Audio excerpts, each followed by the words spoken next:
Olá, meus amados, graça e paz a todos, sejam muito bem-vindos a mais uma aula. Eu me chamo Emerson Ferreira, sou coordenador pedagógico do INTEPRE, que é o Instituto Teológico de Ensino e Pesquisa da Religião. E aí, como estamos as nossas anotações, espero que esse bloquinho de notas aí esteja cheio de riquíssimas anotações, principalmente desses últimos dois livros, agora o terceiro livro, conhecido também como livros pós-exílicos, né? São livros que foram escritos depois do chamado exílio babilônico. É muito comum você ler livros, ler introdução de livros e você vê a expressão pós-exílico, no período pós-exílico. Esse período vai tratar, respectivamente, do cativeiro babilônico. Muitas coisas acontecem, Deus está trabalhando na nação judaica, restaurando-lhes. A gente vai perceber que nesta altura do livro de Neemias, a qual nós vamos trabalhar, o templo já havia sido reconstruído, sob a liderança de Esdras e Zorobabel, sobre a autoridade profética de Zacarias e do profeta Ageu. Após um período de oposição, Deus intervém usando até ímpios, reis pagãos para abençoar, porque Deus é o ser soberano. Todas as nações vivem debaixo de sua égide e de seu poder. Deus ordena e o homem tem apenas a missão de obedecer. Então Deus está conduzindo a nação judaica num processo de restauração do culto, iniciando primeiramente pela restauração do templo.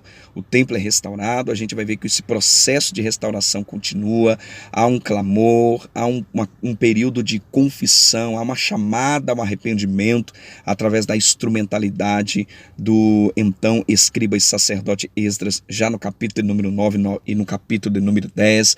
Então, o povo está num momento festivo.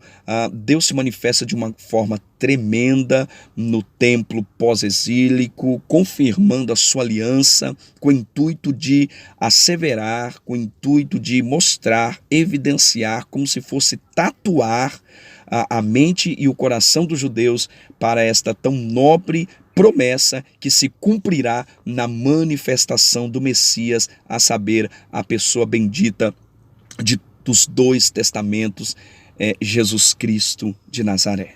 Tá? Então agora nós vamos falar um pouquinho do livro de Neemias. O livro de Neemias parece-se muito com a narrativa do livro de Esdras. Há quem diga que, como eu disse na aula passada, o livro de Neemias é uma obra coautoral. Existem evidências internas e externas de que Neemias escreveu o livro, mas que também tem a participação intensa e muito presente do então compilador, escriba e sacerdote Esdras. Então a gente vai entender um pouquinho mais a respeito desse momento histórico liderado por este grande homem de Deus chamado Neemias. Já falamos aqui também que a volta dos cativos que estavam em Babilônia se deu em 3 períodos distintos, sob a liderança de 3 homens distintos, a saber, a primeira com Zorobabel, a segunda com Esdras, e Neemias vai liderar, encabeçar o terceiro grupo que retorna para Jerusalém. Quando esse grupo está chegando em Jerusalém, é importante que se diga e pontuar e posicionar você na história que quando esse grupo chega aqui em Jerusalém, o templo já está reconstruído. Quem foi Neemias? Neemias, ele foi um judeu exilado que trabalhava como copeiro na corte do rei persa, a saber, Artaxerxes I. Esse Artaxerxes, ele era filho do rei Assuero, tá? Quem foi Assuero? Assuero foi a esposa da judia Esther, tá? É importante que se diga que o livro de Esther também, a gente vai falar isso aí um pouquinho mais à frente, mas ele se processa dentro desse contexto histórico também, tá bom? A gente vai dar uma pincelada também, uma visão panorâmica do livro de Esther, mas é importante você já se situar aí. Então, por uma providência de Deus, ele tem a permissão desse rei para voltar com um grupo de judeus, né, até Jerusalém, por volta do ano 445, a fim de que ele tinha propósitos muito bem definidos: edificar os muros de Jerusalém que estavam em ruínas. A gente vai entender isso quando a gente ler Neemias, no capítulo de número 2, verso 4 até o verso de número 8. Então, Neemias é, sem sombra de dúvida, um exemplo de liderança, um exemplo de devoção a Deus, mas nós não podemos também deixar de correlacionar a esta tão importantíssima lista de habilidades a sua vida de oração. Neemias era um homem de fervente oração. Bom, se nós fôssemos aqui trabalhar de forma cronológica ou de pontuar um esboço, a gente poderia pelo menos estabelecer 3 pontos distintos, tá? Ou 3 partes distintas, se assim preferir. Na primeira parte a gente colocaria assim, do exílio à reconstrução das muralhas de Jerusalém. Essa primeira parte ela vai provavelmente do capítulo 1 até o capítulo de número 7, tá? E quais são os elementos que estão presentes dentro dessa primeira parte? Primeiro, o que é significativo foi a autorização de Artaxerxes para reconstruir as muralhas, o planejamento do trabalho, né, motivando e organizando as equipes que iriam trabalhar nesta tão nobre e difícil tarefa. No capítulo de número 4, a exemplo do capítulo de número 4 também, do livro de Esdras, há uma forte oposição à reconstrução dos muros. Tá? A gente vai perceber que existem até um processo de extorsão, de usura, com o intuito de corromper, né, o piedoso Neemias, e a gente vai ver que ele se preserva fiel naquilo que Deus colocou no seu coração. Isso está no capítulo de número 5. Tá? As muralhas elas vão ser completadas, apesar de inúmeras intrigas maldosas. A gente vai perceber o restabelecimento dos cidadãos em Jerusalém. Então essa é a primeira parte. Na segunda parte, a gente vai perceber que a partir do capítulo número 8, Esdras e Neemias eles trabalham juntos para estabelecer o povo. Tá? Como eles vão fazer isso? Lendo as escrituras, capítulo de número 8. Eles vão celebrar as festas de tabernáculos, uma das festas que foram prescritas na antiga aliança, muito presente no Pentateuco. Confissão de pecado pessoal e de âmbito nacional, no capítulo de número 9, nós temos um princípio de um mover, um princípio de um avivamento aqui, tá? E no capítulo de número 9 e até o final do capítulo de número 10, a gente vai perceber um compromisso de guardar a lei e de preservar a antiga aliança, tá? Então Deus está trabalhando na nação judaica. Deus está restaurando o seu povo. O ambiente é de festa, o ambiente é de arrependimento, o ambiente é de confissão, o ambiente é de retorno, o ambiente é de reconstrução. Reconstrução do templo e agora reconstrução dos muros de Jerusalém. Tá? Podemos então fechar a terceira parte e os elementos mais importantes dessa parte, que nós poderíamos denominar como o verdadeiro arrependimento produz justificação. Tá?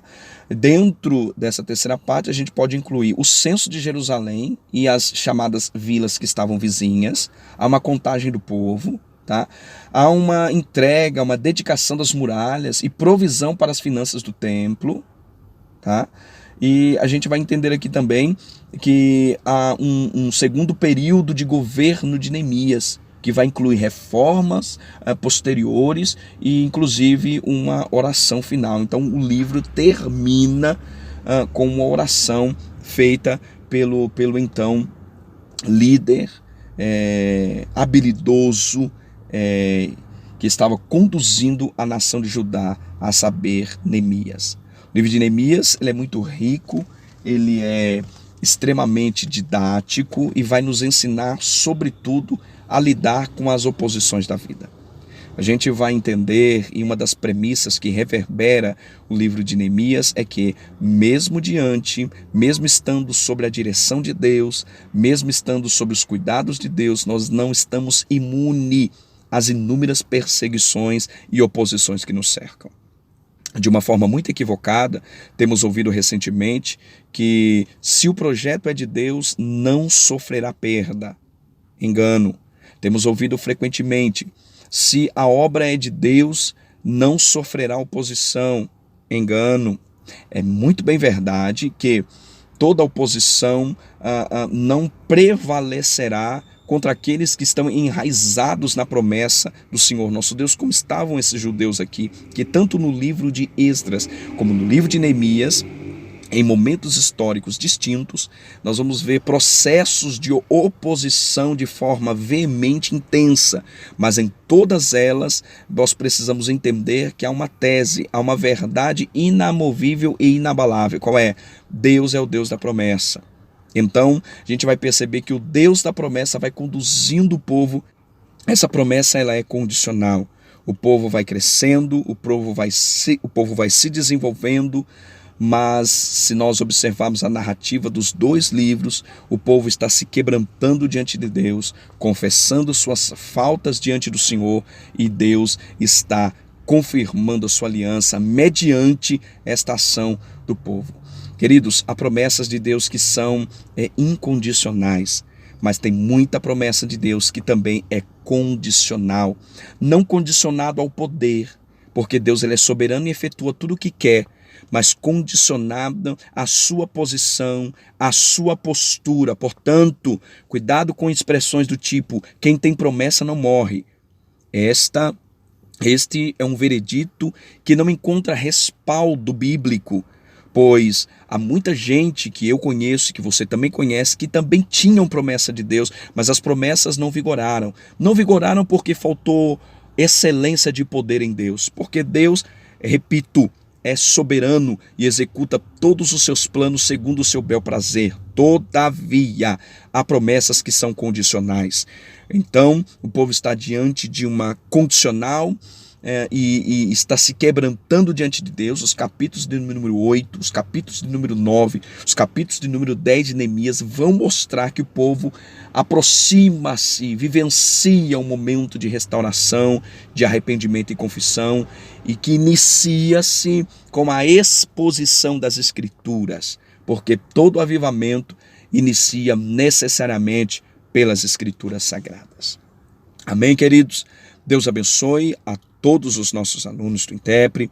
Esse é um ponto de vista, uma visão panorâmica do livro de Neemias, a fim de que você entenda a importância deste líder e intercalado a importância de se entender promessa de Deus para as nossas vidas. Te vejo na próxima aula. Intepre, Instituto Teológico de Ensino e Pesquisa da Religião, comunicando excelência à sua vocação.